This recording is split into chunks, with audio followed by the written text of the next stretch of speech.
여러분 안녕하십니까, 김준성입니다. 오늘은 8월 7일 수요일 장 끝났습니다. 최근에 시장이 너무나도 급격하게 움직였는데요. 이제 조금 시장이 좀 안정이 된다 이런 생각이 들고, 그동안 며칠 지나면서 사실 금리 쪽도 많이 움직였거든요. 그래서 결국은 경기 침체에 관련된 거, 그다음에 연준 금리 관련된 거에 대한 예측의 변화로 시장이 많이 움직인 거니까, 지금 연준 금리와 국채들 수익률이 어떻게 돼 있는지 한번 보시면 좋을 것 같습니다. 한번 이걸 한번 보시죠. 우선 좀 지난 일이지만 점도표를 보면은 연준에서는 여기서 5.1이라고 얘기한 거는 5%와 5.25의 평균이었으니까 5.25라고 보시면 되거든요. 그러니까 연말을 5.25, 그러니까 25bp 정도 내린다고 생각했고, 그 이후에 1% 이렇게 내린다고 얘기를 하고, 롱거로는 한 3% 정도 될 것이다 이렇게 얘기를 했는데, 이게 6월 말이니까 실제로는 2달 정도 된 건데 시장이 많이 변한 거죠.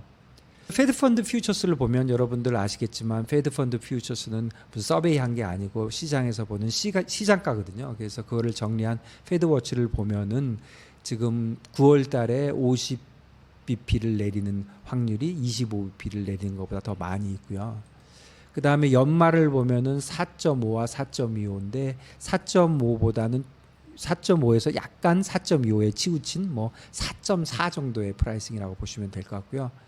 그 다음에 페드 펀드 퓨처스는 내년에 9월 달까지만 보여주는데, 내년 9월을 보면은 3.5와 3.25 요 정도 사이에 있습니다. 그 다음에 지금 2년짜리 금리 보면은 7월 11일인가요? CPI가 문제가 됐던 그게 여기 레벨이거든요. 요 레벨에서부터 보면은 4.4였던 게 지금 4.0까지 내려왔으니까 40bp 아니면 4.5에서 보면 한 50bp 정도 내려와 있고, 이게 365까지 갔다가 크게 움직였다 지금 돌아왔다 이렇게 생각이 됩니다.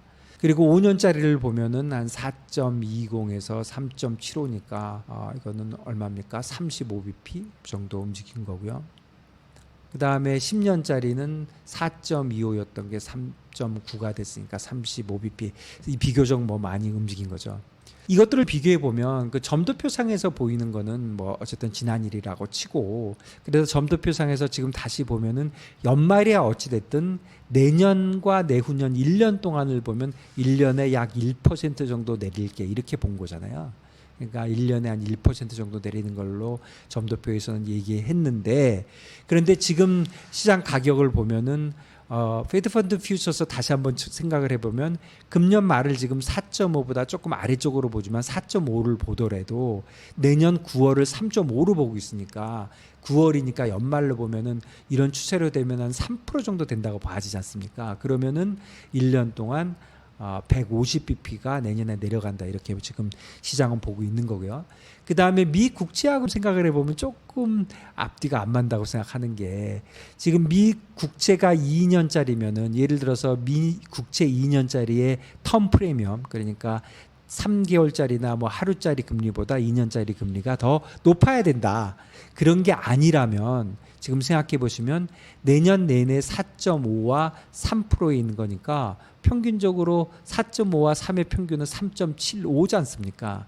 내년 평균이 3.75고, 그 다음에 내후년에 한 6개월은 3%에서 왔다 갔다 하고, 지금은 5%에서 4.5까지 가는 거니까 언뜻 평균을 내봐도 4%보다는 더 훨씬 낫겠죠. 그런데 4%로 보는 거 보니까 국채가 생각보다는 더 높게 거래되는 거죠. 지금 제가 말씀드렸던 이런 거를 갖다가 5년하고 10년까지 비교하면 국채가 수익률이 엄청 높아 보입니다. 미 국채에는 텀 프리미엄이 사실 거의 없거든요. 텀 프리미엄은 기본적으로 유동성과 신용에 대한 보상인데, 미국 국채 유동성에 대한 보상이 있을 필요가 없거든요. 그러니까 1년짜리를 갖고 있으나 10년짜리를 갖고 있으나 유동성에는 아무 문제가 없거든요. 언제든지 팔 수 있고 리포도 너무너무 활발하기 때문에. 그리고 또 한 가지, 신용도에 관련된 건 미국 국채인데 1년짜리 미국 국채나 10년짜리 미국 국채나 기간이 길다 그래서 신용이 다른 건 아니거든요. 그래서 대부분 미국 국채에는 텀 프리미엄이 없는데, 텀 프리미엄이 없다고 가정을 해보면 지금 이 릴레이션이 맞지를 않는 거죠. 그렇다면 둘 중에 하나인 거겠죠. 미 국채가 지금 미국이 아무래도 국채 공급이 이런저런 이유로 많기 때문에 수익률이 생각보다 높은 거나, 아니면 최근에 페드 펀드에 관련된 인상 속도가 너무 시장 과도하게 보고 있거나 둘 중에 하나인 것 같습니다. 어쨌든 조금 맞지 않는다 이런 생각이 드는데 여러분들 이 수익률 곡선, 이 프라이싱에 대해서 한번 곰곰이 생각해 보시면 좋을 것 같습니다.